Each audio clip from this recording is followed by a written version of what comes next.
Chapter 5: The Final Vision. John Anderson had given everything he had to help those in need, using his gift to bring light into the darkest corners of people's lives. The constant barrage of visions, the emotional toll, and the physical exhaustion had taken their toll.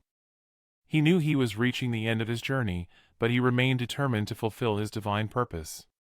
One stormy night, as John was driving home from the community center, his car skidded on the slick road. The rain poured down in sheets, making it difficult to see. Suddenly, a truck appeared out of nowhere, swerving into John's lane. There was a blinding flash of light and the sound of screeching metal as the vehicles collided.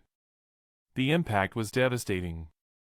John's car was crushed, and he lay trapped inside, his body broken and bleeding. Pain radiated through him, but as he struggled to remain conscious, a sense of peace washed over him. He knew his time had come. As he drifted in and out of consciousness, John saw bright light. From within the light, Jesus emerged, just as he had seen during his near-death experience. Jesus' presence radiated warmth and love, and John felt his pain begin to fade. "John," Jesus said softly, "you have done well. You have used your gift to help others and bring hope where there was despair. It is time to come home." Tears filled John's eyes as he looked up at Jesus. "I tried my best," he whispered. "And your best was more than enough," Jesus replied, his voice filled with compassion. "Your journey on earth is complete, but your gift will live on." As John lay dying, a paramedic reached into the wreckage, trying to assess his condition. John's hand brushed against the paramedic's, and a vision flashed through his mind.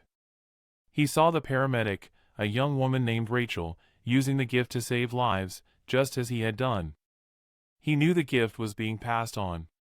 "Rachel," John whispered, his voice weak, "you have the gift now. Use it well." Rachel looked at him, confusion and awe in her eyes. "What do you mean?" But before John could respond, his body went still, and his eyes closed for the last time. He felt himself being lifted, free from the pain and the burdens of his earthly life.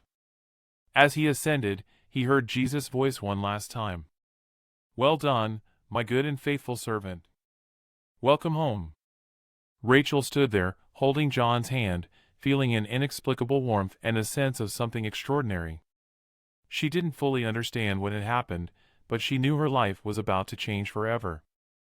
As she returned to her duties, she began to feel the tingling in her hands that John had described. Visions started to come to her, showing her the lives of those she touched. With a mixture of fear and determination, Rachel vowed to use the gift to help others, just as John had done.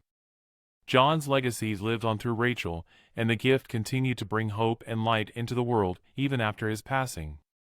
His journey had come to an end, but his impact would be felt for generations to come.